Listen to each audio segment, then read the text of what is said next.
तो एपिसोड 6 की शुरुआत में हम उसी दिन को देखते हैं जिस दिन सोंगयन को उस पाइथन को मारना था। इसलिए सोंगयन शहर के बाहर वाले जंगल में जाती है जहां उसके अंकल पाइथन की गुफा के बाहर 2 दिन से निगरानी दे रहे थे और वो बताते हैं कि आज वो पाइथन स्किन बदलने बाहर आएगा।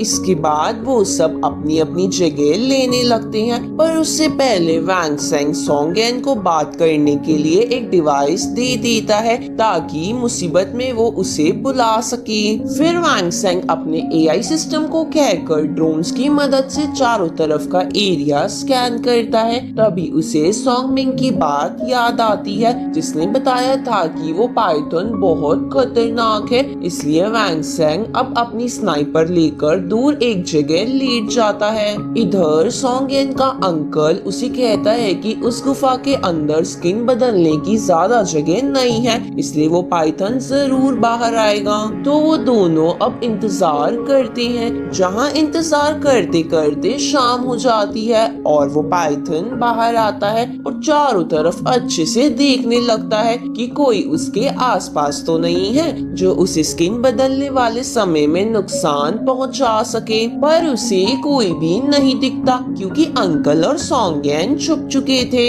इधर वांग सेंग की एआई सिस्टम उसे बताती है कि उस पाइथन की स्किन बहुत ही ज्यादा मोटी है। अब वो पाइथन स्किन उतारने की तैयारी करने लगता है जहां मौका पाकर सोंगयन के अंकल उस पाइथन पे ऊपर से अटैक करते हैं और सोंगयन को उसे जल्दी से मारने को कहते हैं। इधर वांग सेंग को अंधेरे में कुछ नहीं दिख रहा था, इसलिए वो अपनी लोकेशन चेंज करता है। इस तरफ सोंगयन अपनी टर्टल की पावर से उस स्नेक को मार देती है और खुश होने लगती है। तभी वो पाइथन फिर से जिंदा हो जाता है और उन दोनों पर एक जादू करता है जिसकी वजह से वो दोनों अपनी बुरी यादों में चले जाते हैं। जहाँ सोंगयन देखती है कि उसके फादर उसे छोड़कर जा रहे हैं, जिनके जाने के 2 साल बाद उस फैमिली के बड़े लोग सोंगयन से कहते हैं कि तुम्हारे फादर अब तक नहीं आए हैं, इसलिए वो जरूर मर चुके होंगे, तो तुम जल्दी से इस टर्टल की स्पिरिट को लेकर अपनी स्कूल ट्रेनिंग स्टार्ट कर दो।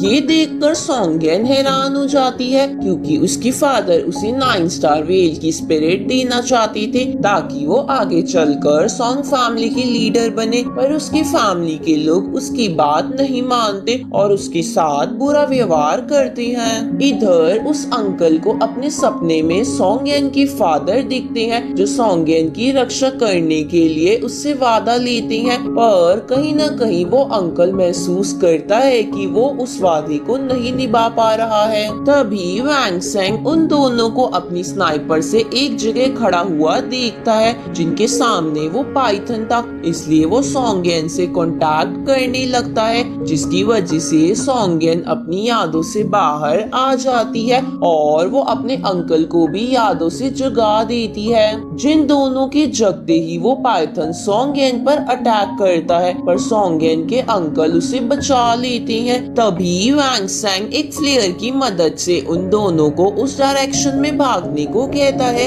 पर उस डायरेक्शन में आगे जाने पर सोंगयन देखती है कि वहाँ पर एक शील्ड लगी है जिसे सोंग फैमिली के लोग ही बना सकते हैं, जिससे वो लोग बाहर नहीं निकल सकते।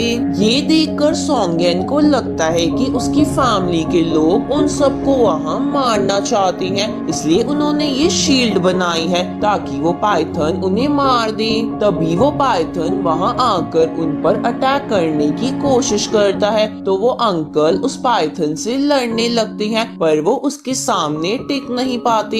ये देखकर सोंगयन कहती है कि अगर मरना ही है तो क्यों ना अपनी सारी पावर्स यूज करके इससे लड़ा जाए। इसलिए वो अपनी सारी पावर्स इकट्ठा करके उससे लड़ने के लिए आगे बढ़ती है। तभी दूर से वांग सेंग उस पाइथन की आंख में गोली मारकर उसे जान से मार देता है, जिसके बाद सोंगयन भी शांत हो जाती है, साथ ही वो शील्ड भी हट जाती है। अब सोंगयन उसकी जान बचाने के लिए वांग सेंग को थैंक यू बोलती है। तभी वांग सेंग का एआई सिस्टम उसे कहता है कि वहाँ पर एक और पाइथन है, इसलिए वांग सेंग सोंगयन को वहाँ से जल्दी से भागने को कहता है और इसी के साथ ये एपिसोड यहीं खत्म होता है।